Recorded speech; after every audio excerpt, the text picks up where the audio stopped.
Thank you for joining us this evening or afternoon, depending on where you're at, or morning, because I got a message that someone is going to sign in from the Ukraine. So super duper excited to have everyone here today.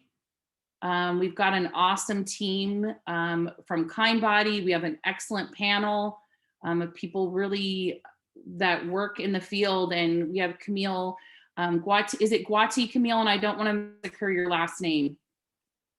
Yes, that's it, Guati. Guati, perfect, thank you. And Camille's going to share her story with us. We're going to keep everybody on mute because we're such a large group. But please feel free. We would love, love, love. The chat is always our favorite thing. So if you want to put in there where you are, where in the Carmen San Diego you are, we'd love to know. Oh, here's Gloria. We've got our friends coming in. Where you're at. And then also, if you have any questions during the discussion, feel free to put them in the chat. And then we'll answer them as we go along. And if we don't answer them right at the start, we will absolutely be able to talk about them at the end. If you have any questions for Camille or any of our other presenters. And I also want to share, just know that if you have a question in your mind, in your heart, I promise you 10 other people have it or are thinking about it. And so know that we really try to make this a great safe space for people to share and ask. There are no dumb questions. And part of what Camille does, what I do, what Dr. Brower does is everyone in this room is we want to stamp out that stigma around infertility. We want to make sure that we can have conversations, that we can connect and know that as someone, I personally went through the journey and I felt like I was in a vacuum and didn't know who to ask. And I even worked at a fertility clinic. And sometimes I felt like, the weak mouse of like, wait, I have a question. And so this is a space that we can ask that. And I love at Kindbody, we're here to ask questions. We're here to answer and support and be that village to really get you connected to the answers that you're looking for. And to that point, if you feel uncomfortable to ask a question publicly, feel free to ask it directly to me. But what I'm really excited to introduce is Rachel Grunwald, who I always want to think of her as like Professor Grunwald from like Harry Potter. Her last name sounds really amazing to me. But Rachel's here with us today, and she's our manager of family building. And that's anybody that's utilizing donated egg donor, sperm donor, surrogate. She's someone that really is your hand holder to talk you through and help you through the process. She's going to be working our chat today, feverishly typing away for us. And so you can message her directly if you feel uncomfortable. You can also ask in the chat. She'll be answering questions. And I feel really lucky. I have a lot of our Kindbody team near and far joining us. So please feel free to say hello in the chat because we're happy to have our community here, and it's something that we really love to do. And I think we can get started. Normally we wait a few minutes, but I think we've got a great group to get started. Do you want to go to the first slide? So truly we are here. We are on a mission to make health and fertility care more modern, welcoming, and accessible for all. And we pride ourselves on being inclusive and diverse, both in our staff and our team and how we really connect with everyone. And we really believe that everyone deserves the opportunity to have the family of their dreams. So again, any questions, please ask. And if we can't answer it at the beginning, at the end, you can always email navigator@Kindbody because we're always there. That's what we do and pride ourselves most on is being able to connect and give you space to ask your questions. So the path to parenthood, I found this roller coaster yesterday because my joke is it isn't always straight, and that is very similar sometimes to a really mean game of chutes and ladders. Camille's going to share with us. I'm sure she can. And I see you nodding your head, Camille. Anybody that's gone through this journey is like, yeah, I've been on there. I've been at the bottom. I've been at the top. You've been in the middle. And it's really, it's a difficult situation that you really try to navigate. And I'm also very, very happy to have Judith here with us today because she'll really talk about the mental health aspect and how important that is to take care of yourself as you go through this journey. So I'm going to introduce, I think we missed I was going to just introduce everyone from the panel. There we go. Sorry. So first we have Gail Anderson to really talk about community. This is someone who has been in this space for over 20 years. She is, when I talk about the vacuum or the darkness of infertility, this is a light bringer. This is someone who has dedicated her career to connecting people, to finding and vetting the best surrogacy agencies, donor agencies, and really has helped demystify.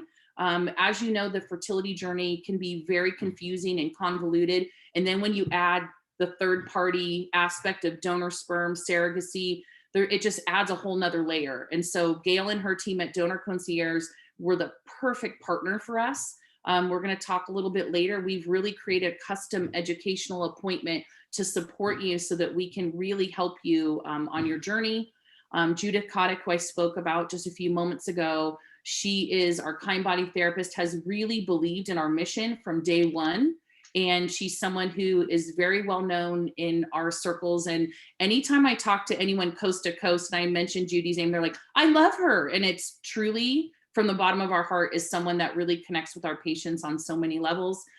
Camille Guatike, who's here with us today, is our special friend, special advocate. And I have to say to you, Camille, again, as someone who's personally gone through this, I really admire your candor and vulnerability and being able to share with us today, because I wish I would have been more embracing of egg donor sooner in my journey. And that you know, there's stigma around both for men and women. It's really interesting as we've kind of uncovered and connected. And so I know we've used your golden egg quote quite frequently around here at Kind Body. It's going to be our new thing, but I want to say thank you for joining us and being open to have the conversation today. And Dr. Brower, my favorite human that I love so much, who really does everything. Any event, I'll pitch her the craziest ideas and she always says, I'm in. And so she is dedicated both in the work that she does every day, but in the time that she gives to really connect and empower and educate her patients both near and far. So Dr. Brower, you're going to kick us off. And I'm hoping she wrote a beautiful letter that was for Mother's Day to, you know, mamas in waiting. And I asked her to read it because I feel like regardless of the day or the time, we're in a moment where we're really trying to become parents. And I think this will resonate whether it's Mother's Day or 4th of July. So Dr. Brower, would you read your amazing letter? Thank you, Tracy. And I want to thank Tracy for organizing this event, because I do think it's a really important topic that we are just starting to talk about, in this type of setting. And to everybody who's here, Camille especially, just to resonate what Tracy says, just again, I know in a minute you're going to be sharing your story, and I just think it's very generous of you to be doing that, to support people who are struggling, because I think it's one of the things that helps most when people are struggling is to hear these kind of stories and to see a face and a real person who is experiencing similar things and is on the other side. So again, and to Judith and to Donor Concierge and everybody for being here tonight. But I do want to start. Tracy's making me read this letter, but I did write this letter in the context of Mother's Day. But I actually, when I was asked to do it, thought it's really just not about Mother's Day. You know, that was like sort of the first thing that popped into my head when I was asked to write a letter for Mother's Day. Because anybody here who is struggling to get pregnant, whether it's been for 3 months or 3 years, knows that lots of days are hard. So I'm just going to read this, and then we'll go right into the meat of what we're going to do here today. And so it goes. To all the women wanting to be moms, needless to say, Mother's Day can be challenging when you are struggling with infertility. But the truth is, most days are challenging when you are struggling with infertility. Dealing with infertility is isolating. Most women suffer alone. If you are struggling with infertility, you probably feel as though your body has betrayed you, not being able to execute its most basic human function. It happens at a time when your peers are getting pregnant. It feels as though everybody is pregnant except you. The invitations to baby showers continually rub salt in the wounds. Every negative pregnancy test is more painful than the one before. Any month that you don't have the opportunity to try feels like an eternity. Camille is really, this is your friends and family tell you to just relax because you if you were more relaxed. So on top of feeling sad and shameful and alone, you also feel guilty for not being relaxed.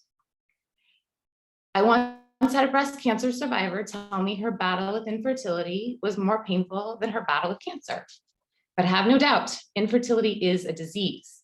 Just as nobody chooses to have cancer, you did not choose to have infertility. It is not your fault. You are not doing anything wrong. The universe is not telling you that you are not supposed to be a mother. The universe is challenging you. It has handed you one of life's most difficult challenges. You are not alone. Approximately 1 out of every 10 women suffer from infertility. Find them, talk to them, lean on them. In my experience, they are the only ones who will truly know your suffering. Be kind to yourself. Treat yourself to the support you need. A therapist, an acupuncturist, a mindfulness coach, a trainer, whatever it is that lightens your load. And hang in there, you'll get through this. So I was noticing Camille getting a little emotional because I think that probably everybody here in this room can relate to some, if not all of that.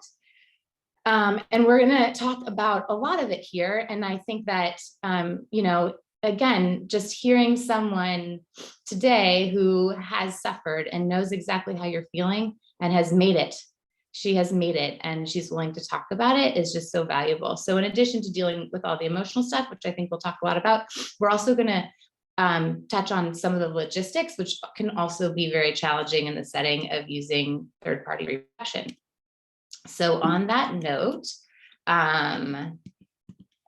just as Tracy mentioned here at Kind Body, she gave us a brief introduction to who we are and what we do, but we are offer the full spectrum of both actually fertility and gynecologic care.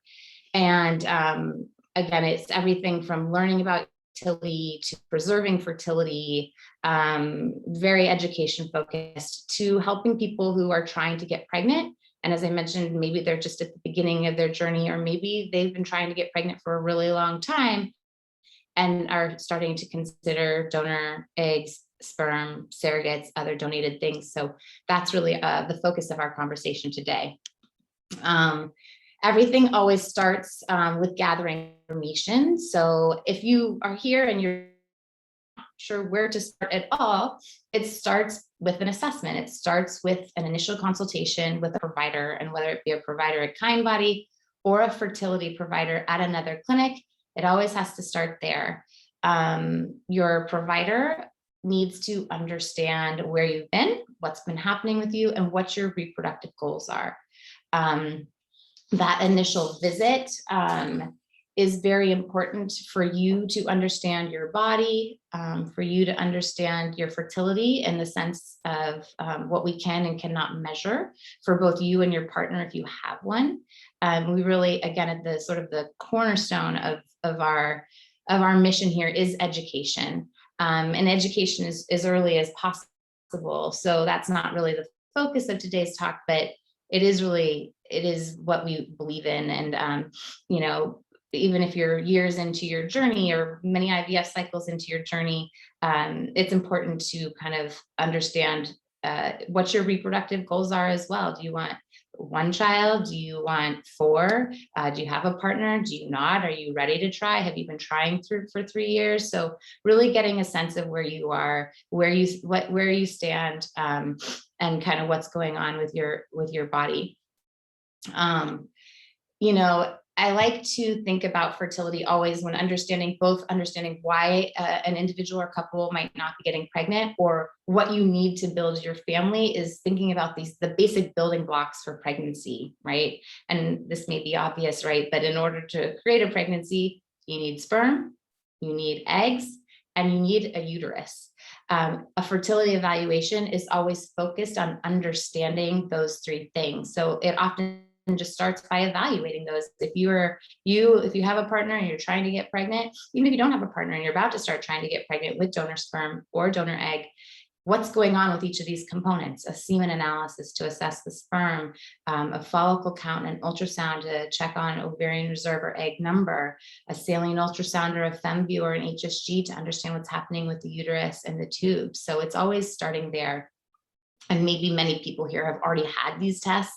That's probably my guess, but at some point that's always the start of understanding. And then there we work a lot with single people or people ready to start their families without a partner, the LGBTQ community, who also are going to use third-party reproduction, not necessarily because they're struggling with infertility, but because they need to use donated gametes in order to conceive.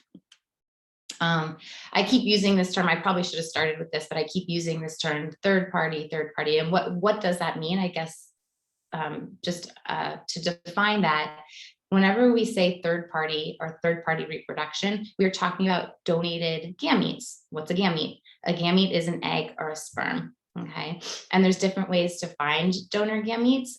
We're going to talk about that on sort of a both high level and a sort of a more detailed level today, but that's what third party reproduction is. It's using a donated egg, a donated sperm, or a surrogate to carry the pregnancy.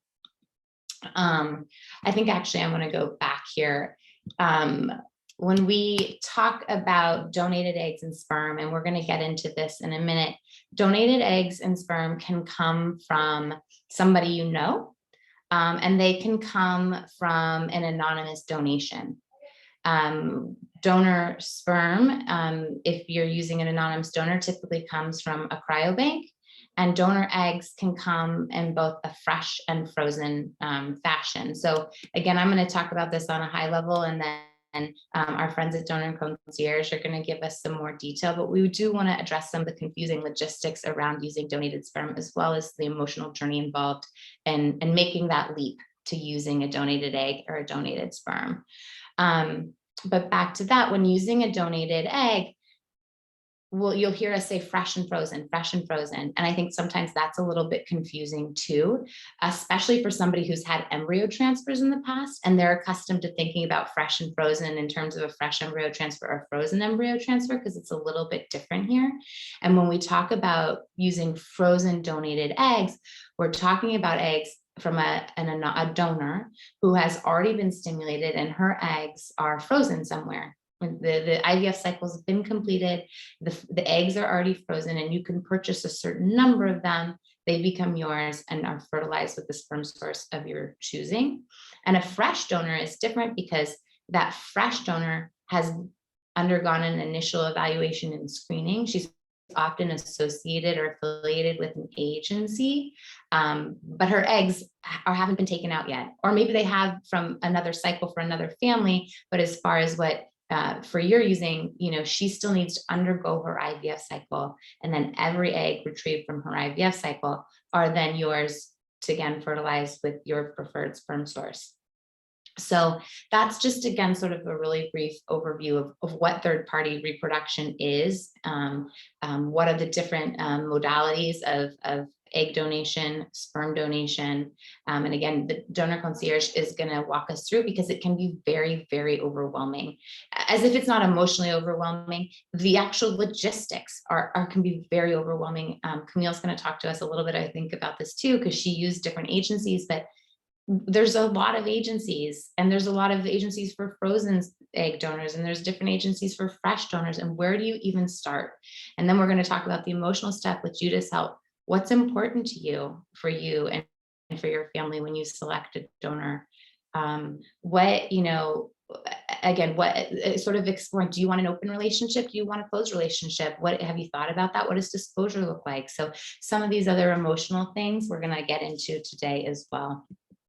And to that effect, I keep mentioning all these people. This journey will require a village. Okay, you're going to need your own personal village that'll start with your partner and whoever else you want to be part of it. And maybe it's your friends or your family. Maybe it's a therapist, I hope, an acupuncturist, just you're going to need a huge village. You're going to need Rachel. You're going to need somebody like Rachel to walk you through this, to help you with all the logistics. You're going to need ideally somebody like donor concierge, again, to help you get through all of sort of the complicated logistics that are come with using a donated egg.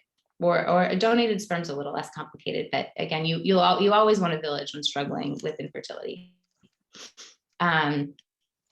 Again, I think I'm going to let our friends at Gail and our friends at Donor Concierge sort of pick up right where I left off about what they do and how they help support this process.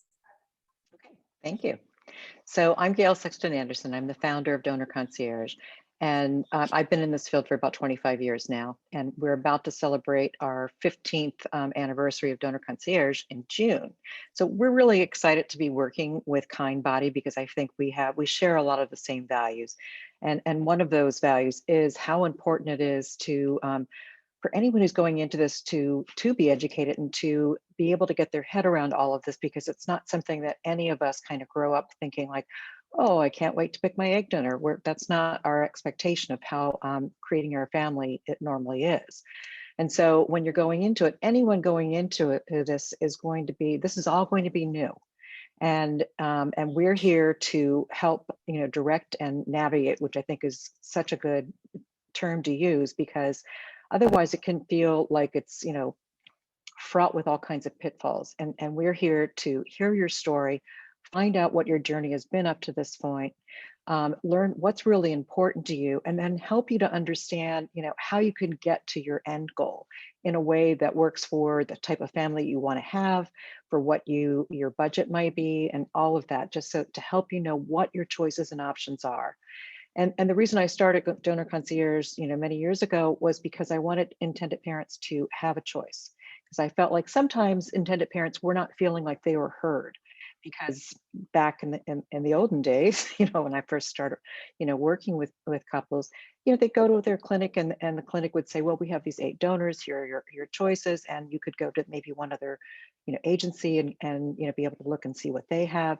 But finding someone who feels right for you, that can be the hard part, because anyone who's going through this is mourning the loss of the child they always dreamed they would be having, the child that was genetically related to them. And so they have to go through a process of really being able to get comfortable with letting go of that and embracing a whole new narrative. And at that point, then they can really embrace this and really feel very good and positive about this. And that's a big part of kind of getting to that point, because it's probably the biggest decision you're ever going to make. We always figure that choosing our life partner is a huge decision. Of course it is. But as we know, people get divorced all the time. Your children are your children for your entire life. And so it is something where it's a big decision, and you really need the support when you're trying to make this sort of decision. So there are many different options for both fresh and frozen, and as well as, anonymous or known. Known is, as already has been mentioned, would be if you have a friend or family member that is willing to be a donor for you, that can be seen as something that could be, just a real blessing. And it may be, but it's something that I always feel like you need to really think long and hard about this. And the individuals that are involved need to get both individual as well as group counseling around this, because it's a sort of thing where, let's say your cousin or your sister says that they're willing to be a donor for you. And on the one hand, you might be very excited about that, but you also may have reservations. And you may ask your sister or your cousin, and they may not want to say no and hurt your feelings. But it may be something where they're not quite comfortable with the idea of helping you to have a family that's going to be genetically related to their own children. So it's something you want to make sure everyone's really on board with that. So there are other options. Certainly that's probably the most cost effective. And of course you are able to keep some of the family gene pool all together in that. But there are some wonderful options with going to egg donor, where it's a little bit more anonymous, so that you can get a chance to see a lot of information about the various donors, whether it's fresh or frozen. You can see pictures and learn what their health history is, what their family health history may be, and their educational background, some of their likes and dislikes, just so you can kind of get a sense of who these people are. And my greatest advice on that is when you are looking for a donor, look for someone who you're never going to find someone who is just like you or looks just like you. So you have to kind of let go of that, because the more you try to hang on to that, the harder it's going to be and the more frustrated you'll become. Look for someone who looks like they could fit into your family, that you like them for who they are. And of course, they also need to have good fertility, be able to travel to your clinic. All of these things are really important. And then to make it just slightly more complicated, I always say choose 3 to 5 possible candidates, because you need to go forward and sort of thinking, I found the one. If you look at it as being just there's only one candidate that could ever be a good possibility for you, it can be devastating.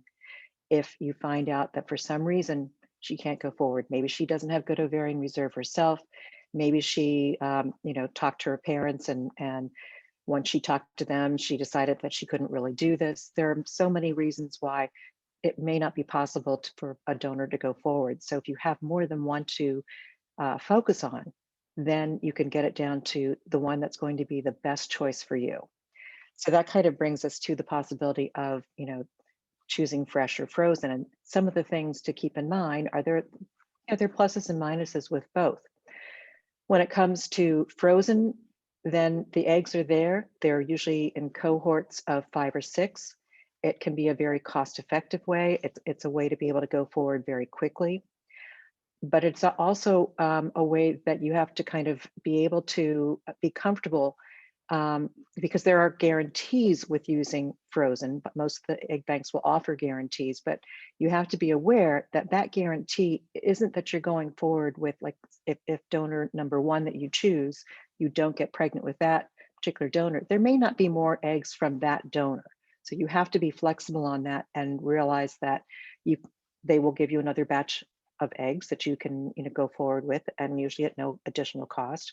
But you have to be comfortable with the idea that you are making a new choice. And so, and you are going to be, unless you're buying more than one cohort, generally speaking, one cohort is generally enough for you to be able to have one child from that. If you wanted to have multiple children, either you would need to consider purchasing 2 cohorts, which once you do that, you might want to think about fresh, because you will have more options. So that kind of brings us back to choosing a fresh donor. Now with a fresh donor, actually I'll back up for a second. The other thing that you get with frozen donors is that these donors have completely been screened. Of course, the eggs are already collected. All of that's been done. With a fresh donor, some of the things that they won't have already been completely screened at that when you're choosing them. So there's always the possibility that there may be something that shows up that she might not go forward, which is why I recommend that you sort of have a balance there of having a backup plan. But what you do get is you get often quite a bit more choice. And when you are working with a donor, though, there's a higher cost usually for doing a fresh cycle, but all of the eggs from that cycle are then yours. So if you want to have, several children, 2 to 4, whatever, you have more of an option for that possibility, because the eggs are going to be retrieved, the embryos will be created, they'll be frozen. All of those embryos are yours to do to create your family. So just lots of different things to think about in all of that. So, you want to think about what is it you hope to find in a donor, how many children you want to have, and just the willingness to be flexible in that. Thank you so much. And I think that the service you guys provide is really amazing, because I think oftentimes when people just go out there on their own, it's like a sea of you know, if you Google egg donor, it's just, you can go down so many rabbit holes. And so it's often hard to know where to start. So I think to have just one trusted place that's familiar with the process and familiar with, as you've mentioned, all the pros and cons of fresh versus frozen, knows the agencies, and knows how to help select a donor, a compatible donor, is just so valuable. So, and then I think Tracy wants to say something real quick. Could we go back to that knowledge is power slide real quick, Meredith? So, oh, there you go. And so that is why we partnered with Donor Concierge to really create an appointment. And so we have really been thinking about Kindbody 360 and supporting whole patient care. And when we looked into really providing an educational coaching appointment that would be custom for you, if you wanted to use donor sperm, surrogacy, or donor sperm, egg donor together, however that is, we went to the person, the group that knows the most about it and who's been really, I would say, you know, Gail and her team vet surrogacy agencies deeper than ASRM does. They really do their due diligence beyond anything and do the heavy lifting for you. So when I thought about how are we really going to build our family building team, I knew who my first phone call was. And that was, so that's why we're so proud to partner with Donor Concierge, because we have an appointment that you're able to book and that you can really talk about your custom situation. They're really going to work hand in hand with you to educate you and share, again, that vacuum, the lack of information, and that you're going to have people that you know that are going to be part of your village to help empower you through your journey, whatever that looks like. And then you get to work with my wonderful friend, Rachel, who we're going to talk about next. Go ahead, Meredith, I'm sorry. Perfect. And then we're going to introduce you really quick to Rachel. Rachel is an important part of our family building team here at Kindbody. She's our family building manager. And she helps all of so she works with us at Kindbody, and she is one of our nurses, and she walks everybody. She's sort of often the first sort of touch point once an individual or couple expresses interest. They're not committed to some sort of interest in third party, then Rachel sort of swoops in and starts to embrace you and holds your hand the entire way. And she's warm and she's welcoming and she is knowledgeable and does everything from as we sort of said, the big picture stuff, pointing you in the right direction of the agency, and the micro, the gathering the records, the making sure the donors have appointments, that if the appointments are in another clinic, that your home clinic gets them. So she really manages the details, all the little nitty-gritty details that go into it as well. And so she's here tonight. Can you wave or just say hi, Rachel? Hi, everyone. Happy to be here. Wonderful. Thank you for being here. And we have Judith here, who is another wonderful member of our Kindbody team. She is one of our third-party counselors. She's sort of certainly a world-renowned therapist and expert in third party, in couples, individuals using third party reproduction. And she wants to talk to us. She has many years of experience of working with people who are using donated eggs or donated sperms or donated embryo. And so certainly part of the journey for us at Kindbody always starts with an appointment with Judith or somebody else at Kindbody who provides a similar service. And so I want to have Judith, I don't want to take too much time from her. She wants to talk a little bit just about the emotional process of using an egg donor in particular. That's what we're talking about tonight.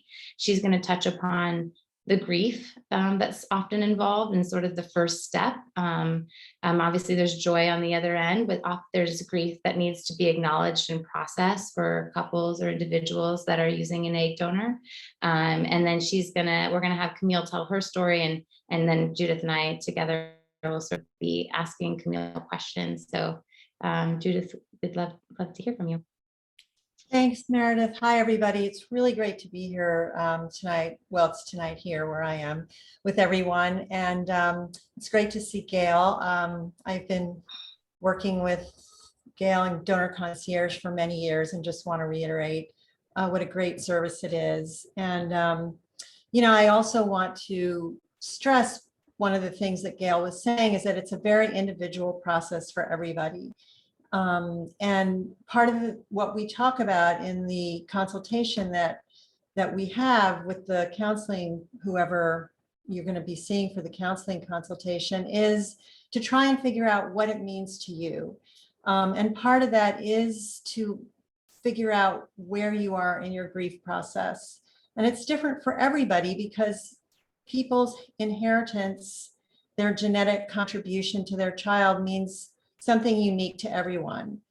Some people are really ready to let go very quickly because they feel like they want to be a parent as soon as possible. For other people, it's a really long process because the idea of, giving up that part of them is so painful and difficult that they want to leave no stone unturned. So part of what we talk about is where are you in that process? How are you feeling? And what does it mean to you to accept an egg donor?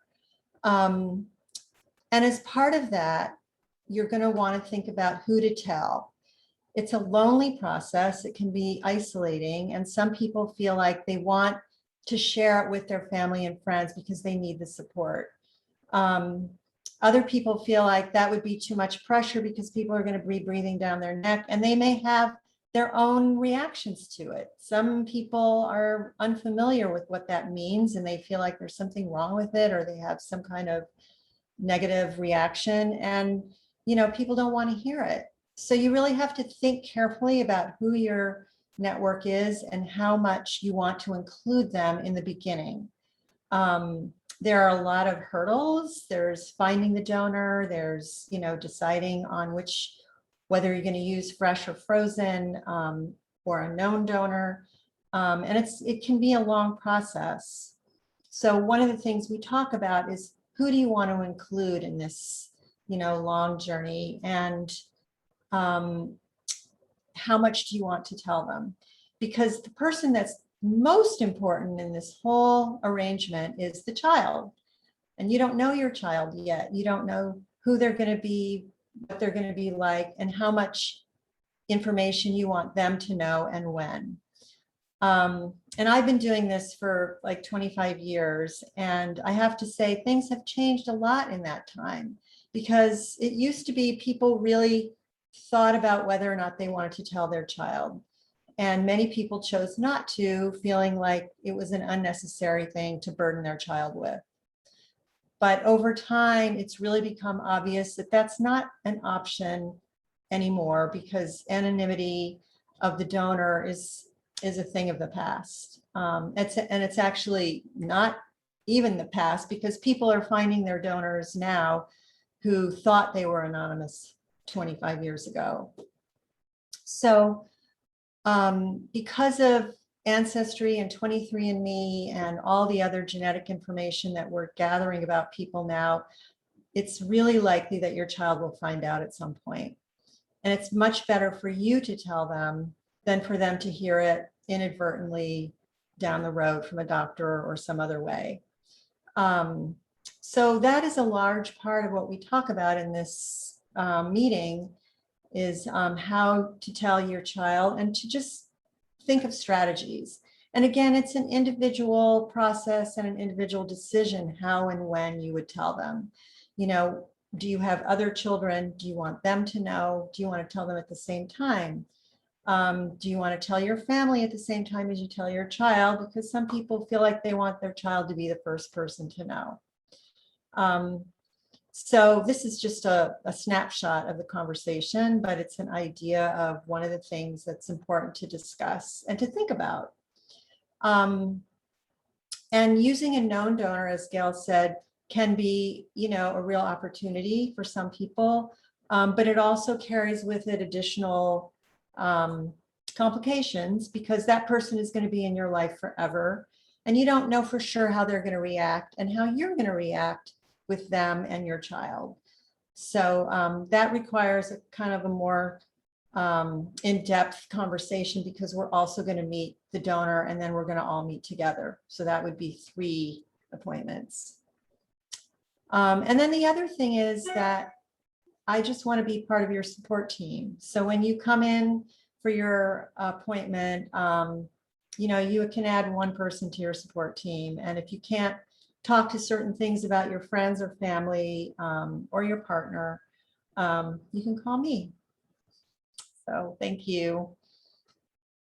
Thank you so much, Judith. And I think Judith and I both have a lot of questions for Camille, but it might just be best for her to start, and then we can jump in, because I think we're going to have questions just both about her journey and the steps involved, as well as her emotional journey in that. So Camille, if you would, first of all, again, thank you so much for being here and sharing a story that's probably not always easy to share. And it's just incredibly generous of you. So thank you so much for being here. And we'd love if you just start, if you can kind of just give us, how did you have been very open about having a child using an egg donor. You struggled with your own fertility, trying to get pregnant with your own eggs for many years before that, and even had a negative egg donation experience before you got pregnant. So if you could just tell us a little bit about where you started and where you ended up, and then we'll ask you questions along the way, if that's okay. Sure. Yes, please. Because I do tend to talk a lot. So it's a big story. So if there's any way you want to interject, please do so. Thank you first off for having me here. I feel honored to be sharing my story with all you guys. Also, my son is having a little bit of a meltdown. So if you hear him screaming, mama, that's him in the background. But yeah, so it started with my husband and I deciding, okay, we're ready. It's been I think it was 7 years into our marriage, and we were like, it's time now. Let's do it the way we were supposed to do it, to have a kid, and we'll get pregnant. Didn't really think that it would be an issue. I was 37 when we first started trying.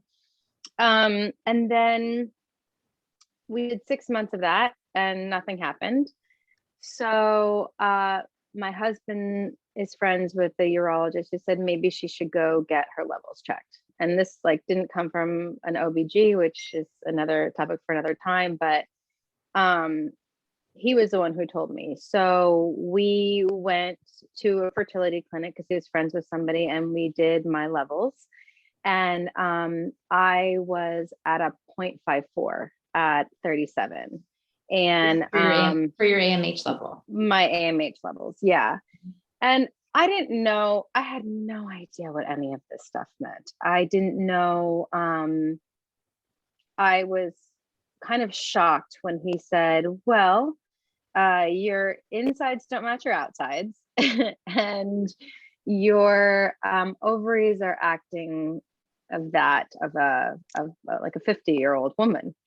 And I was like, okay, so what do we have to do? And he said, well, we should start IVF. And that was a big hit. I think I didn't expect to hear that. I expected, I'm Latin. I thought that I was going to, he was going to be like, oh, you're fine, you're fertile.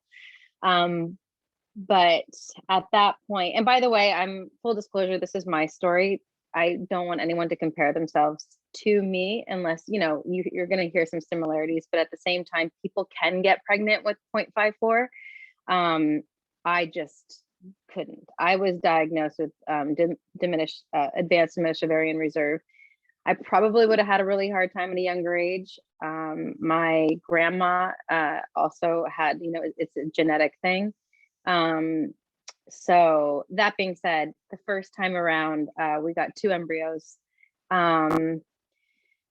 We decided not to transfer the 2 embryos because we tested them and they came back genetically abnormal, which I kind of wish in hindsight we wouldn't have tested them and we would have just put them in. But we didn't.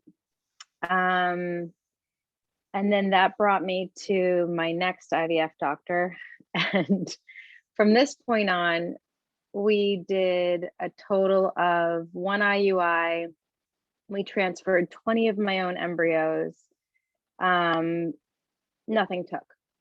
And this process was about 2 to 3 years. I think 3 years in doing this. There were also periods of time where I was always on some type of a hormone, because when I was shooting somewhere else, my doctor would keep me on hormones and fly my husband out to do the deed and see if we can naturally conceive. But nothing happened.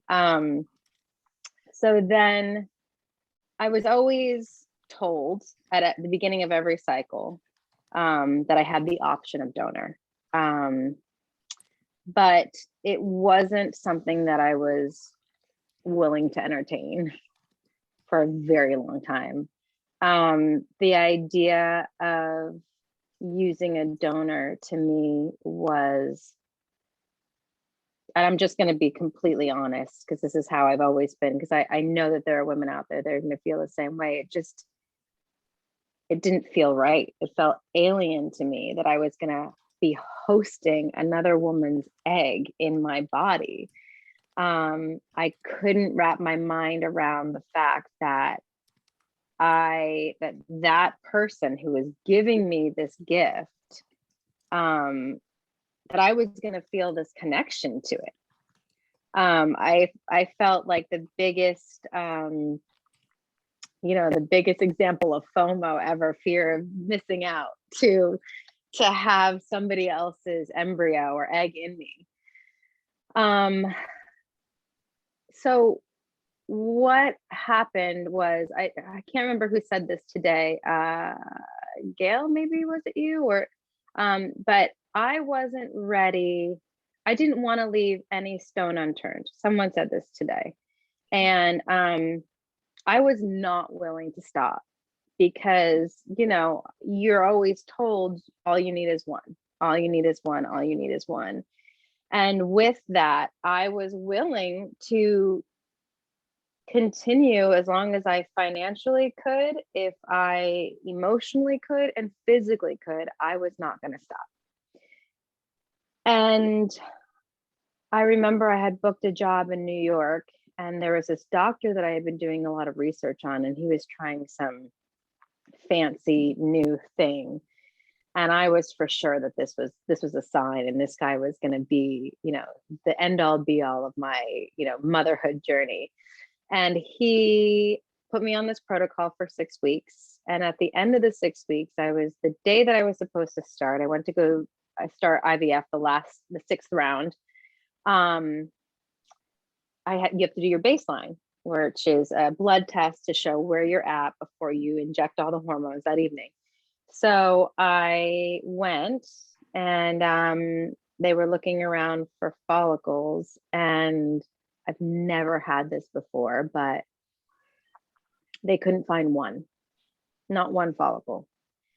And the doctor, because I was here in LA at the time, the doctor here said, I wouldn't start IVF if I were you. I would wait another month, because you have nothing to work with.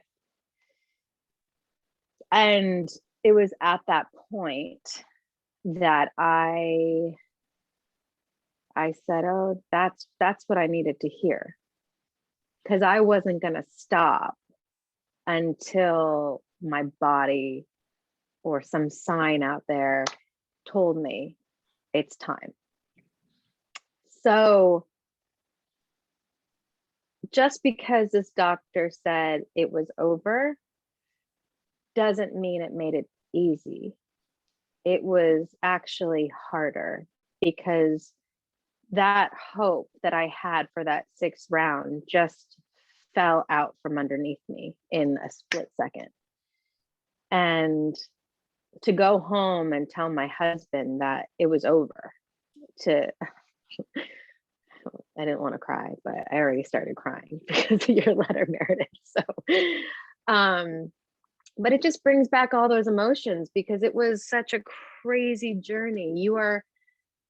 hanging on to so much hope, to so much faith, to so much belief, to just like every trick in the book that you can trick your mind into thinking that this is going to be okay, that, you know, this time is going to be the one.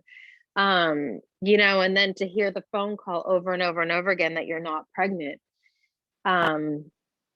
or that your cycle's canceled, is devastating. And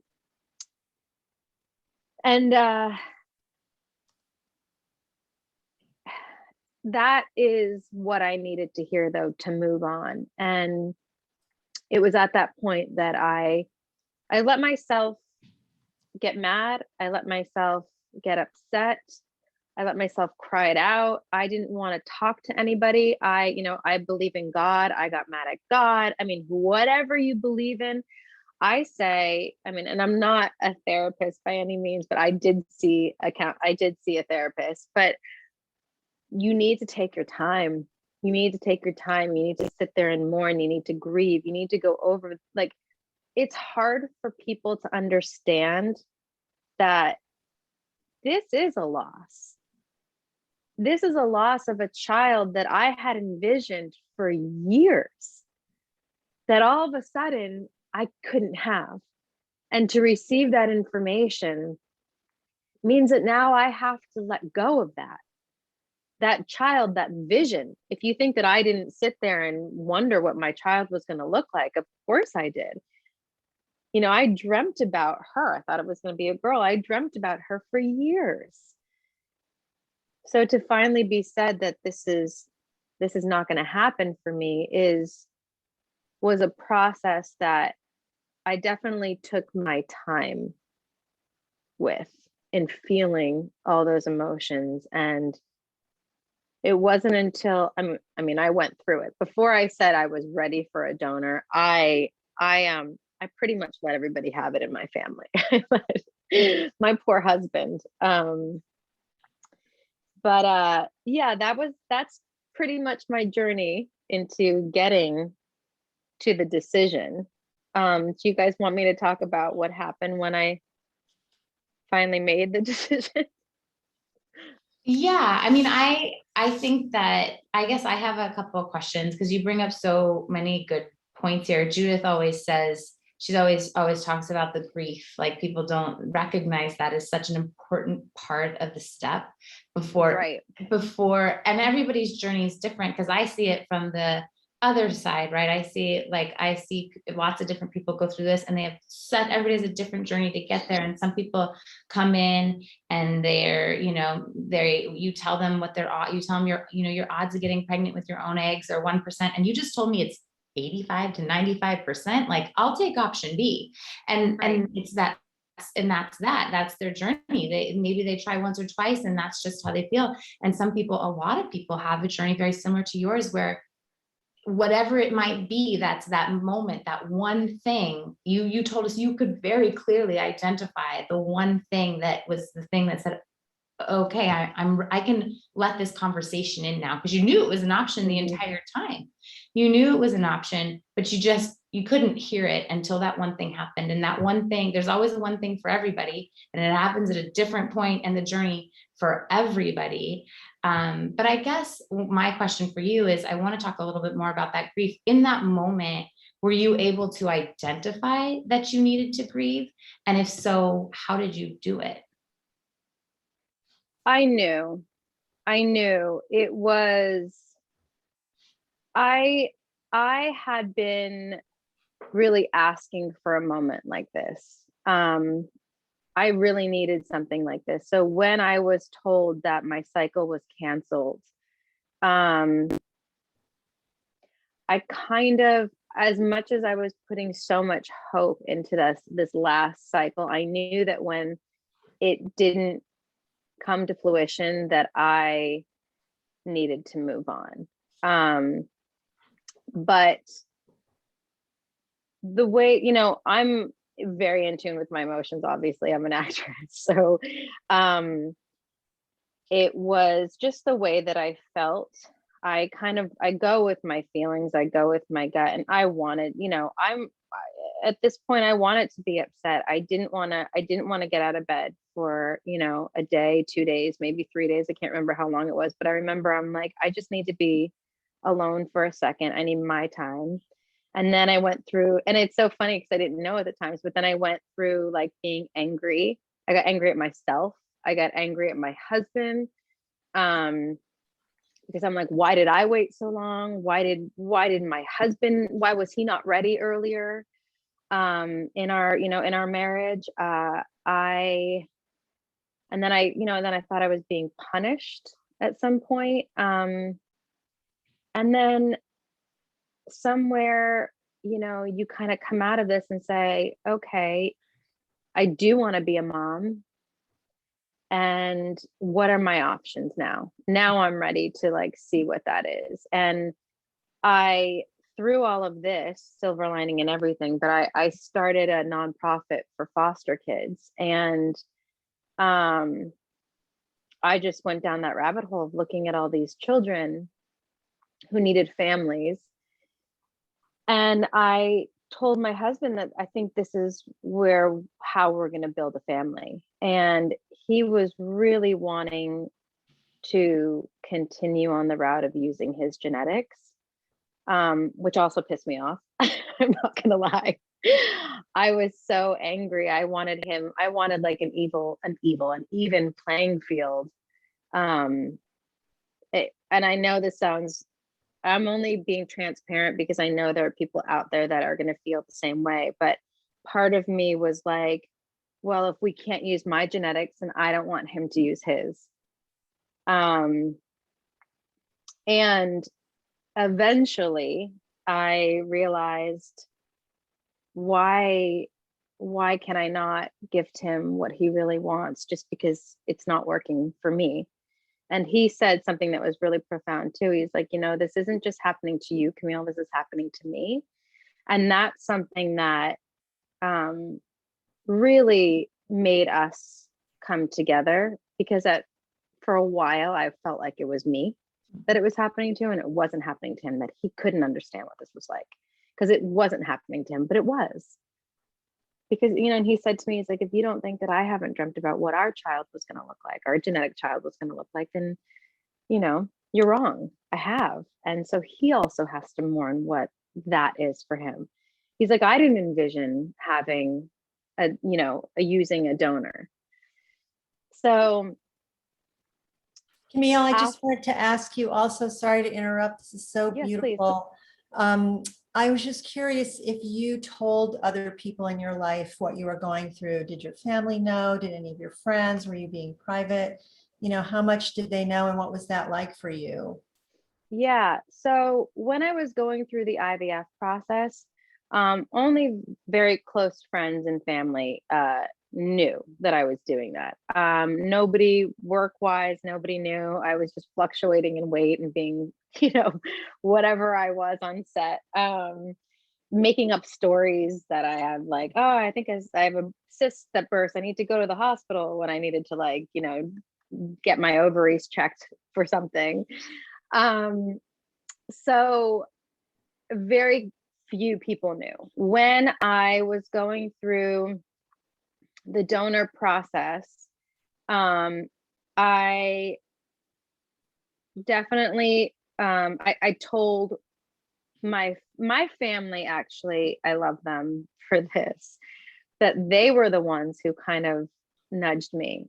And part of my wanting to get pregnant so badly too was also for my family. Like, I felt bad for them. I felt like, why can't I give them a grandchild? This is what they want, and I can't give this to them. So when my family was very much on board with me using a donor, I mean, they would be at parties and like, I saw this girl. And my mom would send me pictures. She's willing, she wants to be your donor. And I was just like, this is crazy, what is happening? So it was really nice to know that I had the support of my friends and family. I do go to church, and that was one thing. And religion does play a big part in some people's decision when it comes to this. And I was just open. I was open, I was honest. I knew that a lot of people weren't going to agree with this. But I wanted to normalize how I was feeling, and this is not for everybody, but I started to talk about it maybe as a shock value to kind of see what people's reactions were in the beginning. But the more that I spoke, the more that I was healing myself with all the pain that I was feeling. It was making me be able to let go of all of that and enter into a new perspective that I had never thought about.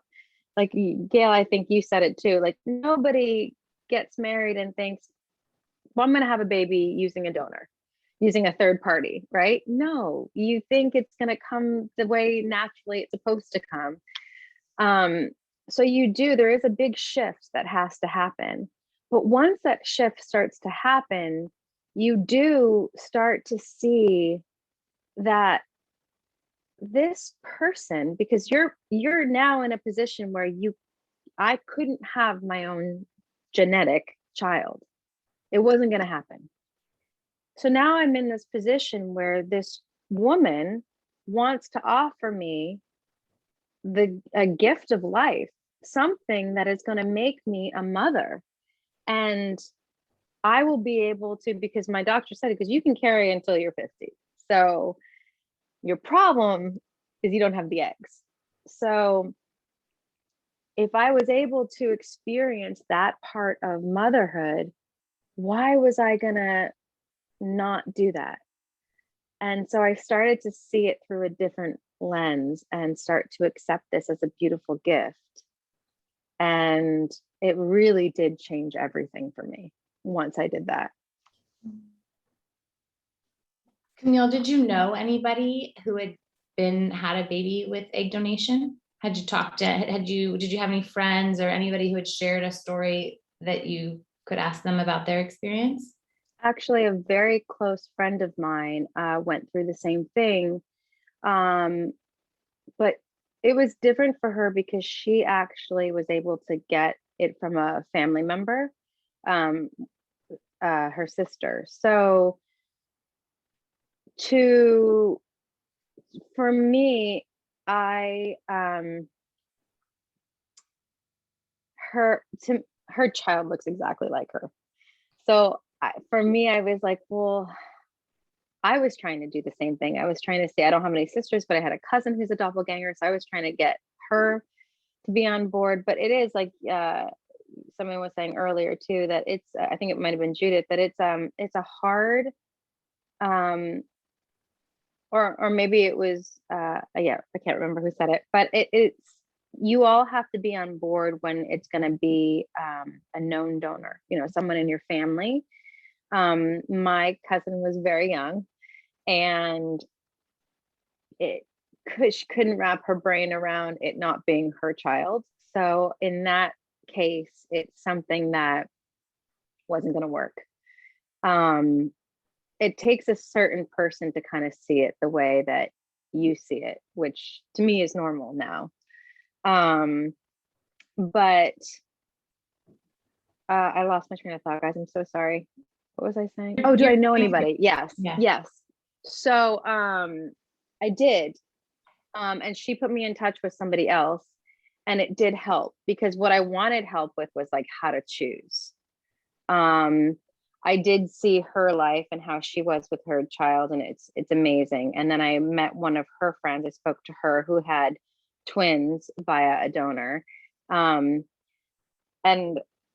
But both of them have like children that look exactly like them, which is so funny. And I was trying so hard to get that. And here I am with a child that looks exactly like my husband, which is so funny. But the funny thing is, right, is that can happen no matter what. Totally. This is the thing. It's like, I think we're so, part of me choosing, a big part of it was to try to find my doppelganger. And even so, even finding a girl who did look similar to me, my child looks nothing like her. and everything like my husband. So it doesn't really, that part doesn't really matter. If it makes you feel comfortable, go for it, because it definitely did put a little bit of solace into my heart to know that this girl had, I wanted like round eyes. I couldn't find dimples, but I wanted round eyes. I wanted like nose shape. I mean, it's a hard decision. It's a very hard decision to narrow down your choices of something that is, like Gail, you said, is going to be the biggest decision you will ever make. But I also like what you said, Gail, about, can this girl or boy, the sperm donor, fit into your family? I think that is really important. Health, medical records, number one. I have an acupuncturist who is in my village. And, you know, when I was making this decision, I showed this girl, this donor, to her. And I said, here, I have this donor and this is her history, but I want to try this one more time. And she said to me, she said, you are looking for that one egg, right? But the likelihood of also that one egg being healthy is, the percentage is really low. Why don't you just choose a donor who's healthy and young and has viable eggs that will bring you a healthy child? And that really stuck with me, that resonated with me. And that was the turning point for me also, because there's a lot of different turning points, but that was a turning point for me to really say yes to this donor. And by the time you were pregnant, how did you feel when you were pregnant? Did it feel like, you know, this is my baby? And did you feel, you know, totally there? Yes. I think the whole time that I spent trying to get pregnant, when I finally was pregnant with that one golden egg, I couldn't believe it. I was like, 20 of my own embryos didn't take, and one embryo from this donor took. I think I was just so over the moon to be pregnant, that all of that just washed away. There were fears when the baby came. But my pregnancy, there were some issues, medical issues that I had, but beyond that, I had the best pregnancy. I was super happy, super connected. There is something very special about being able to carry and being able to feel this baby. Because a lot of people would say this, which, by the way, I try to stop people from giving too much unsolicited advice, you know, when they're like, but you'll be able to carry, and you know, your husband isn't, you know, just because your husband gave his sperm, but he's not in the same situation as you, and like, it doesn't take away from the pain that you still feel. Mm-hmm. But when you are able to carry this child, there is a connection and a bond that you have that you just can't explain, and your husband doesn't get to experience that. So it is something really special and magical.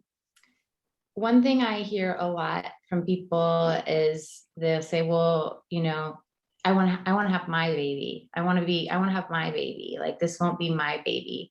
And I read through your blog post. I feel like you had some concerns, like, will I be connected? Is mothering going to be different for me? And in my experience, I have a lot of friends who've conceived with donor, and I've had a lot of patients conceive. They don't experience pregnancy any different, and they don't, from my perspective, and they don't experience mothering any different. So if you could just sort of finish up by speaking to that, your experience being pregnant and your experience as a mom, what do you say about that fear? And also, I'm going to add one more question, which is, how do you experience it when people ask who they look like? Oh, they look nothing like you, or they look so much like you, or whatever. Okay, I'll start with that one, because that was my number one fear. Before, when I was pregnant, it started to creep in to be like, okay, well, when the baby is born, how am I going to feel when people say, oh, he has your nose or he has your eyes? I definitely worked on that piece during my pregnancy because it was a massive trigger for me. And by the way, getting pregnant doesn't diminish all of these fears, but I will say that your fears are valid, but when you have this baby and you become a mother, so much more comes into play that the donor becomes, depending on how you want to place these people, but the donor to me is a woman that was able to make me become a mother. And that's all she is to me.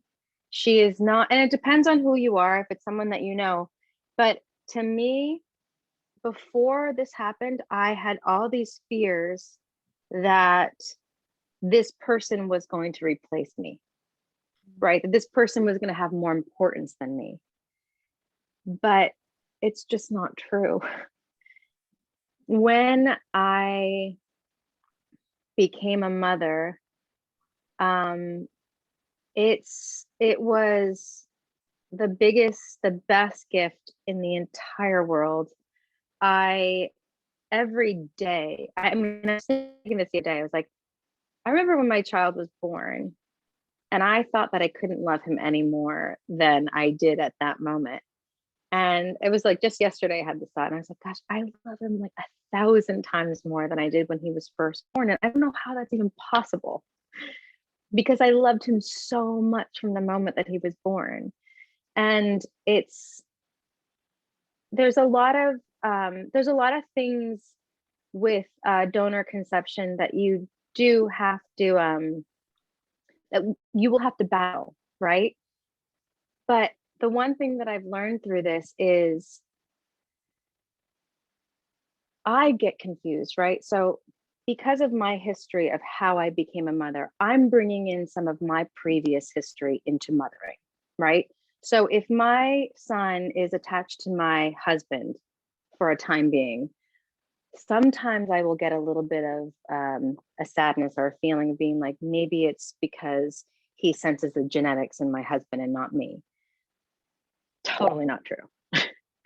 It's just a toddler being a toddler or a kid being a kid. And there are, those are the things that I'm so grateful that I'm able to have a community of people around me that I can bring up my fears that still come up every once in a while. But the short of the long of it is that kids are just kids and you are the mom or you are his dad or her dad.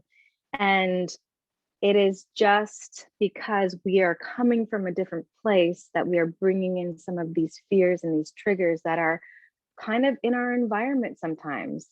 But I say, now I'm just every day. The reason why I speak loudly about this is because I do want to normalize for my son. I want to normalize his future. I want people to know how much we actually went through to get here.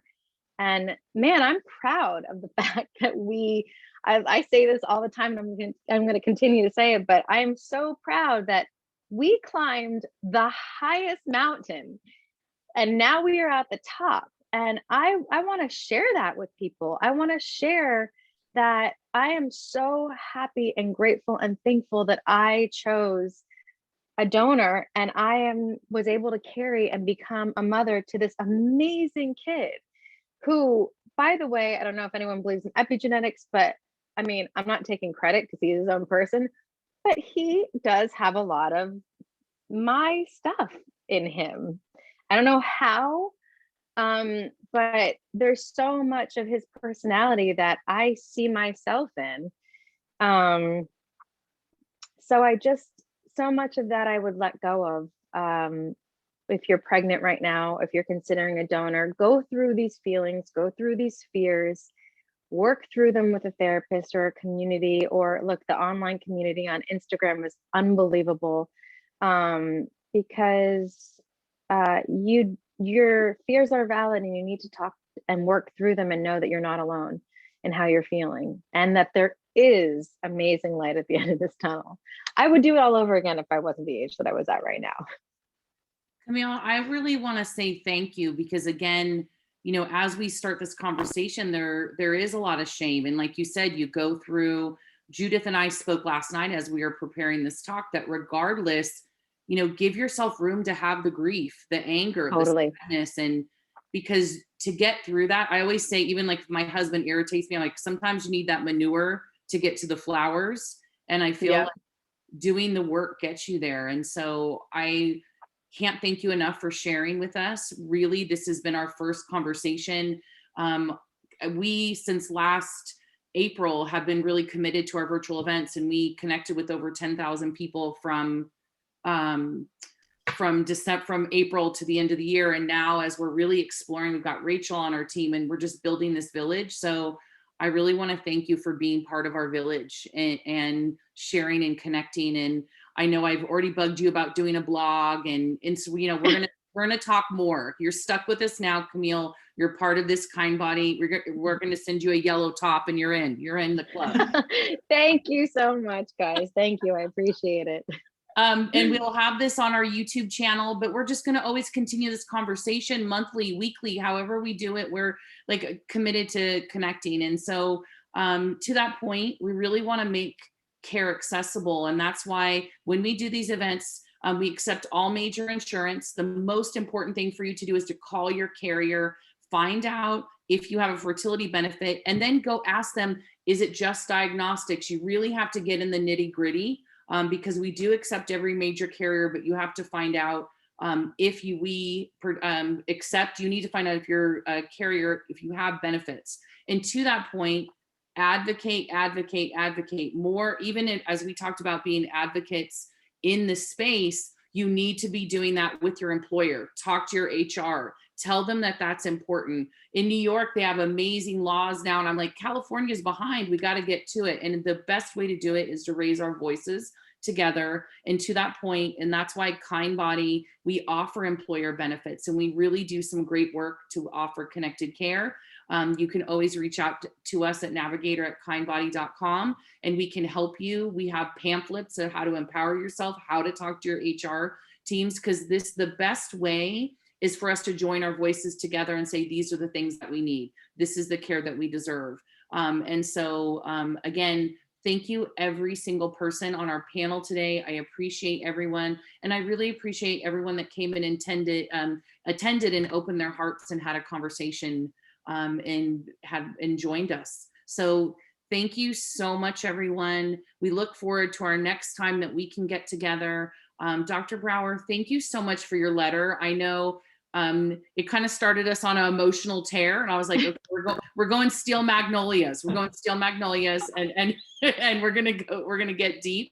But I think that's really important to create space and to show that we're all here to be together and be vulnerable and open our hearts. So have a wonderful rest of your day, evening, morning, wherever you're at, and thank you for connecting with us today. Thank you so much.